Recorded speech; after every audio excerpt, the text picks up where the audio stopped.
Hello les filles, bienvenue dans ce nouvel épisode de Simplifie, le podcast qui est là pour t'aider à simplifier ta vie. Et aujourd'hui, on va partir en mode coup de gueule. Alors je suis bien remontée.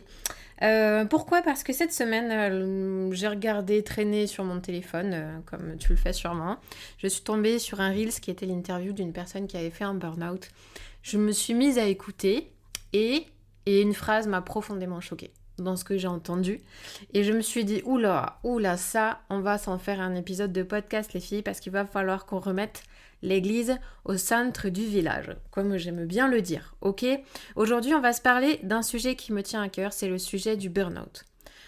Juste en quelques mots, pourquoi est-ce que c'est un sujet qui me tient à cœur ? Non pas parce que j'ai fait moi-même un burn-out, j'en suis pas arrivée jusque-là et on va en parler un petit peu plus tard, de quelle est la différence entre être fatigué, épuisé et faire un burn-out.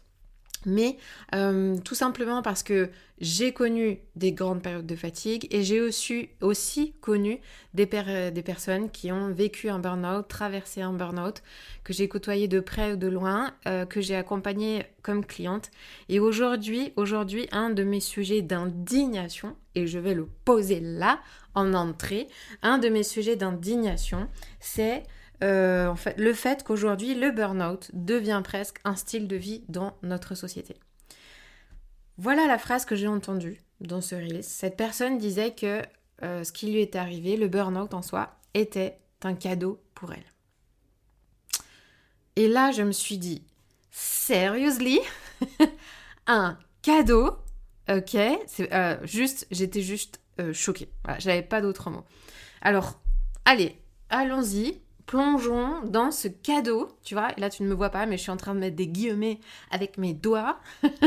Plongeons dans ce cadeau un peu plus en détail. Allez, imagine, tu es complètement vidé, physiquement et mentalement épuisé. T'es rongé par l'anxiété, t'as perdu toute motivation. Tu peux même plus sortir du lit certains jours.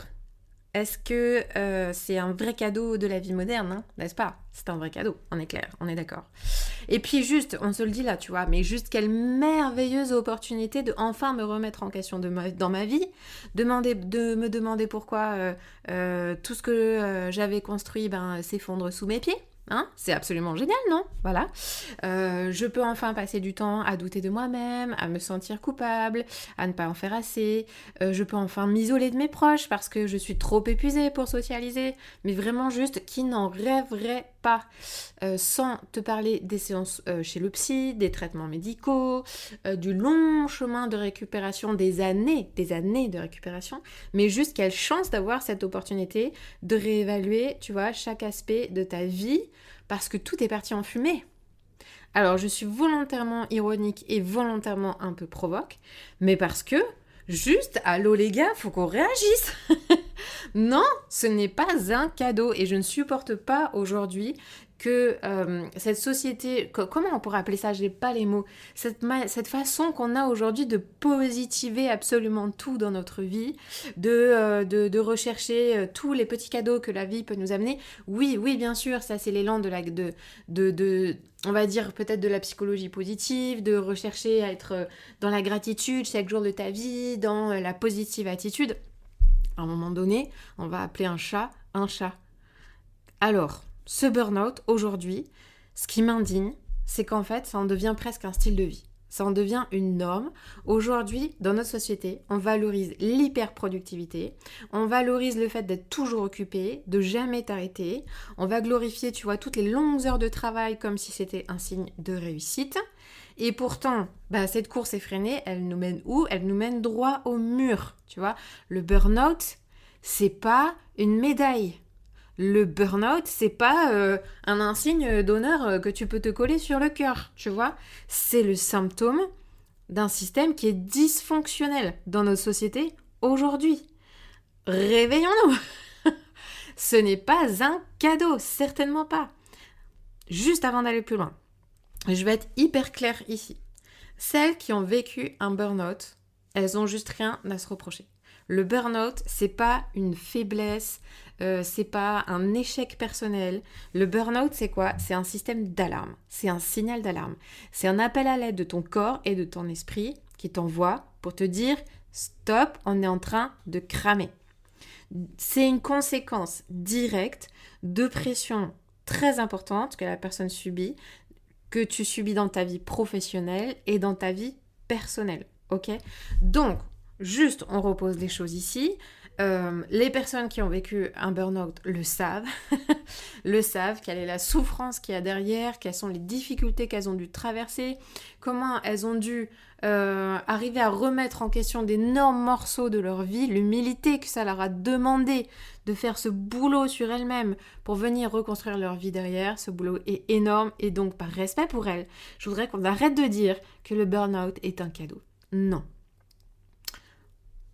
Également, on va remettre en perspective les choses. Je suis pas une spécialiste du burn-out, d'accord? Je te partage ce que j'ai appris sur le burn-out, voilà, le résultat de ce que j'ai appris, de ce que j'ai lu, etc., etc. Je ne suis pas une spécialiste et je ne prétends pas tout savoir sur le burn-out. Néanmoins, il y a des éléments essentiels à poser ici. C'est que le burn-out et l'épuisement sont souvent confondus, ok? Mais ils sont extrêmement différents. Donc là, on va juste faire un tout petit point de définition. L'épuisement, c'est quoi? C'est un état de fatigue extrême qui est souvent temporaire, qui va résulter de quoi? Il va résulter d'une activité intense, d'un manque de repos, d'une période de stress. Ça peut être causé par différentes choses. Ça peut être causé par du surmenage, des responsabilités familiales importantes, un manque de sommeil, etc. Et avec du repos, une bonne hygiène de vie, etc., l'épuisement, tu peux généralement le surmonter. En peu de temps, je mets des guillemets, en peu de temps. Voilà, tu peux le surmonter. Le burn-out, qu'est-ce que ça signifie en soi, le burn-out? Le burn-out, c'est une maison qui est cramée à l'intérieur, ok? Burn-out, ça veut dire brûler. C'est ta maison intérieure qui est complètement cramée. Le burn-out, c'est un état de fatigue chronique, de détresse psychologique qui résulte, comme je te l'ai dit tout à l'heure, de pression externe, comme l'intensité et la charge du travail, des relations dégradées, des conflits de valeurs qui sont différents, de l'insécurité. Ça, c'est pour les pressions externes, il y en a plein d'autres. Et aussi des pressions internes. La tendance au perfectionnisme, la difficulté à être à l'écoute de ses besoins, l'écoute des besoins des autres avant les tiens, la sensibilité à la comparaison, la capacité à pouvoir absorber des fortes charges du travail, le fait d'être isolé, etc., etc. Toutes ces pressions accumulées et prolongées dans le temps, c'est ça qui amène au burn-out. Et ça, c'est absolument essentiel à le poser là. Ça veut dire qu'on ne fait pas un burn-out en 3 mois. Ok? Un véritable burn-out au stade d'épuisement où le corps ne peut plus fonctionner, ok? Dans un état de détresse psychologique et de fatigue extrême. À ce moment-là, c'est parce qu'il y a eu une prolongation dans le temps de cet état-là. Ok? Donc, non, le burn-out n'est pas un cadeau. Et il me semble que l'épuisement, comme je te l'ai dit, cet état de fatigue intense et temporaire, et le burn-out, cet état d'épuisement qui est prolongé avec des répercussions psychologiques et émotionnelles profondes, ça nécessite des prises en charge extrêmement différentes. C'est deux choses extrêmement différentes.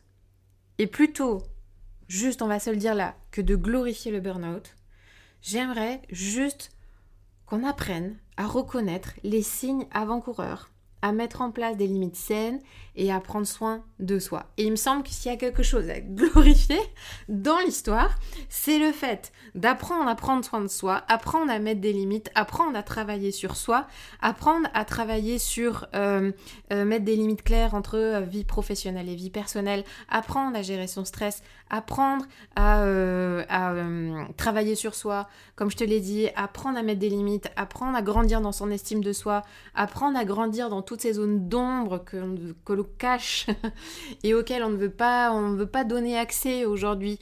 Apprendre à ne plus s'isoler puis à chercher du soutien, apprendre à simplifier sa vie, apprendre à simplifier son environnement, etc. etc. Pour moi, le fait, si on a quelque chose à se glorifier, c'est dans tout ce qu'on va mettre en place dans notre société aujourd'hui pour prévenir le burn-out. Ok ? Le seul cadeau que le burn-out va t'éviter, ça, c'est une amie à moi qui l'a prononcé un jour lors d'un atelier qu'elle avait organisé.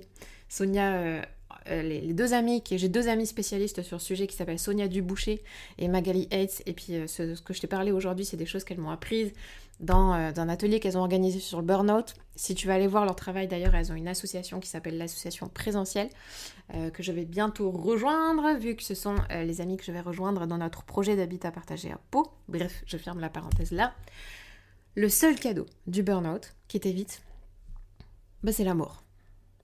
Voilà, c'est comme si ton système créait un court-circuit à l'intérieur de ta maison pour éviter qu'il y ait un incendie généralisé. Voilà, c'est le seul cadeau qui t'évite. Alors si, en soi, je suis d'accord de dire que le burn-out est un cadeau s'il peut t'éviter de mourir. Dans ce cas-là, je suis bien d'accord, ok ? Le seul cadeau, le véritable cadeau que tu peux te faire, il est à toi-même, s'il te plaît. Il est juste à toi-même. Il est vraiment de t'autoriser à prendre soin de toi, de t'autoriser à t'aimer davantage, de mettre un petit peu ton ego de côté et oser demander de l'aide. Oser voir que tu as du mal à poser des limites dans ta vie. Oser voir que tu as du mal à respecter tes propres limites. Oser accepter que tu te crois capable de beaucoup de choses, alors qu'en fait, juste, tu ne peux pas. Et c'est ok que tu ne puisses pas, parce qu'on est tous faits pareil. On est tous tellement imparfaits. Ça, c'est le véritable cadeau que tu peux te faire à toi-même et qui est juste essentiel. Et puis, à toutes celles qui ont traversé ou qui traversent en ce moment un burn-out, j'avais juste envie de te dire que t'es pas toute seule et que tu peux t'en sortir. Vraiment. La clé, c'est d'oser en parler, de chercher de l'aide et surtout de ne pas te culpabiliser. Le burn-out est simplement un symptôme. Écoute ce symptôme. Écoute l'état d'épuisement dans lequel tu es et ose demander de l'aide. Ose demander de l'aide.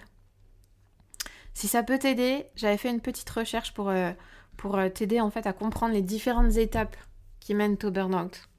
Et dans ce que j'ai trouvé, il y avait des choses intéressantes. Comment est-ce que ça démarre un burn-out ? Ça démarre par quelque chose de très sympa.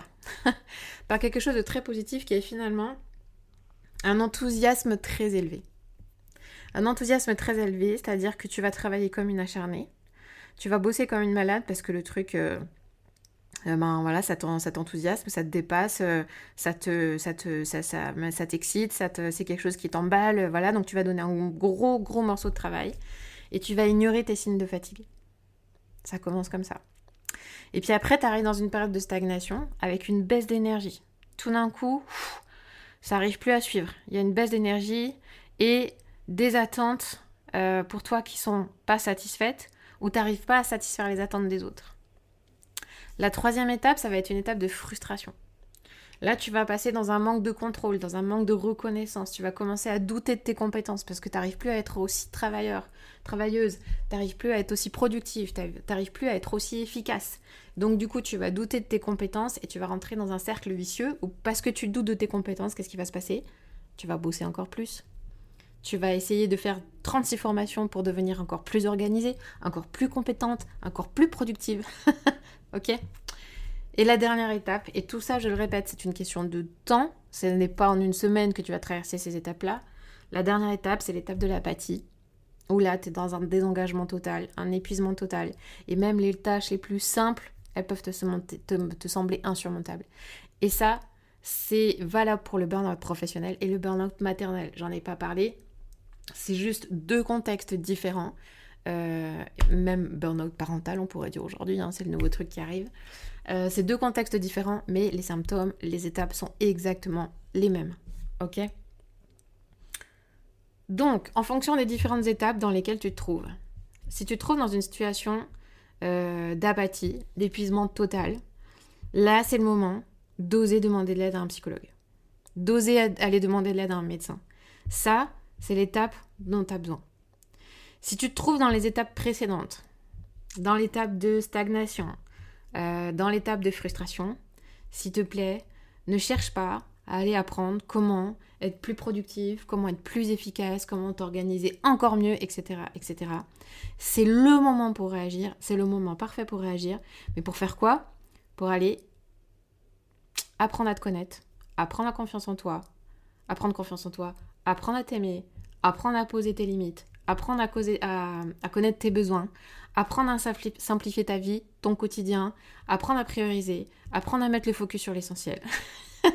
Je pourrais continuer la liste comme ça, ok? C'est ce moment-là. Et c'est pour ça que chez les Paulettes, on accompagne beaucoup de femmes qui sentent qu'en fait, c'est souvent ce qu'elles me disent, je sens qu'en fait, si je continue, je vais droit vers le burn-out. Et moi, je lui dis, mais bravo. À chaque fois que j'ai une femme au téléphone comme ça, je lui dis, mais juste bravo, d'oser voir cette situation. Parce qu'il y a une difficulté quand on arrive vers les étapes du burn-out, c'est la difficulté du déni. Il y a souvent une phase de déni dans laquelle on nous dit qu'on est épuisé, et toi, tu dis, non, ça va passer. Ça va passer, je serre les dents, ça va passer. La plupart du temps, ça passe pas. Voilà. Donc juste bravo en fait. Si tu te reconnais là dans cette étape-là, juste bravo à toi et ose demander de l'aide. Ose demander de l'aide. Chez les Paulettes, on est équipés, on est outillés, on a, j'ai envie de dire, le parcours. Là, je vais glorifier les Paulettes. On a le parcours idéal pour t'aider à prévenir le burn-out. Et la plupart du temps, les filles qui sortent des parcours qu'on a chez les Paulettes, ce qu'elles disent, celles qui ont traversé le burn-out, pour celles qui ont traversé le burn-out, ce qu'elles disent, c'est qu'elles savent qu'en fait c'est fini, que c'est derrière elles. Parce que oui, c'est ce que je te disais tout à l'heure, chez les Paulettes, on accompagne pas mal de femmes qui sont en pré-burnout, ou alors des femmes qui sont en post-burnout, qui ont traversé un burnout, qui ont du coup fait ce travail thérapeutique sur elles-mêmes, et qui après ont besoin de reconstruire leur vie, et nous, c'est là qu'on intervient, on t'aide à reconstruire derrière ta vie pour que ça ne recommence pas, parce que non, la médaille du 2e et 3e burnout, s'il vous plaît, stop quoi, mais stop. C'est inadmissible de penser qu'aujourd'hui, on puisse se glorifier d'avoir fait un 2e ou un 3e burn-out. Alors, dans ta sphère professionnelle, je sais pas ce qu'il en est, mais moi, dans la mienne, dans l'entrepreneuriat, oh my god ce n'est pas possible. Et à chaque fois que les personnes font un burn-out, elles ne vont pas bosser sur elles-mêmes, je te le dis. Les personnes qui refont un 2e et un 3e burn-out, c'est que le taf n'a pas été fait. Il n'a pas été fait, le travail sur soi n'a pas été fait, et le travail thérapeutique. Je précise, quand tu es en plein burn-out, c'est d'un travail thérapeutique. C'est pas d'un coach dont tu as besoin. Voilà, on a reposé les choses. Donc, le sujet du burn-out, c'est on n'accompagne pas que des femmes qui sont en situation de pré- de post-burn-out. On accompagne aussi beaucoup de femmes qui ont juste envie de prendre soin d'elles et qui n'en sont pas à cette étape-là. Et c'est absolument génial parce que moi, ce qui vibre pour moi, c'est d'être justement dans la prévention. Ok ? On se le redit. Le burn-out n'est pas un cadeau, le burn-out n'est pas une médaille, c'est un symptôme grave que ta maison, elle va bientôt cramer ou qu'elle est en train de cramer. C'est un court-circuit intérieur qui est là pour t'éviter la mort. Ok ? Donc, comme je te l'ai dit, si tu te retrouves dans cette situation, ose demander de l'aide. Si tu as besoin qu'on en parle ensemble, écris-moi. Sur mon adresse mail geraldine@pauletteimparfaite.com. Si tu as besoin de trouver des professionnels, parce que tu sens qu'en fait là c'est pas d'un coach dont tu as besoin, si tu as besoin de trouver des professionnels, contacte-moi aussi, je pourrais te mettre en relation avec les bonnes personnes. Et puis d'ici là, j'ai envie de t'encourager à surtout prendre soin de toi. Voilà, je crois que c'est un peu le mot de la fin. Prendre soin de toi, aime-toi, respecte-toi, pardonne-toi si aujourd'hui il y a de la culpabilité par rapport à quoi que ce soit. C'est pas de ta faute en fait. Et si jamais t'as connu un burn-out, j'ai envie de te le dire là, juste c'est pas de ta faute. C'est vraiment pas de ta faute. Il y a des aspects de ton burn-out sur lesquels en fait t'as une certaine responsabilité, mais il y a aussi énormément de facteurs sur lesquels en fait dont tu as été victime. Et ça c'est essentiel que tu puisses le reconnaître aussi. Donc mets la culpabilité de côté, va bosser sur toi, prends ta responsabilité et on s'en reparle ensemble. Voilà. C'est dit. Je vais m'arrêter là. Et puis pour cette semaine qui arrive, si tu m'écoutes en ce lundi matin, j'aimerais juste t'encourager à t'offrir du repos. Voilà, si tu as un cadeau à te faire, c'est offre-toi du repos cette semaine. Offre-toi des pauses. Offre-toi des pauses régulières, plusieurs fois dans la journée, plusieurs fois dans la semaine. Offre-toi des pauses, crée-toi des petites bulles dans ton agenda, des bulles de bien-être, des bulles de repos qui vont te faire du bien parce que c'est juste essentiel pour être à fond dans ce que tu aimes, pour être à fond dans les choses qui sont essentielles pour toi. Voilà. Et moi, je te dis à la semaine prochaine. Ciao, ciao.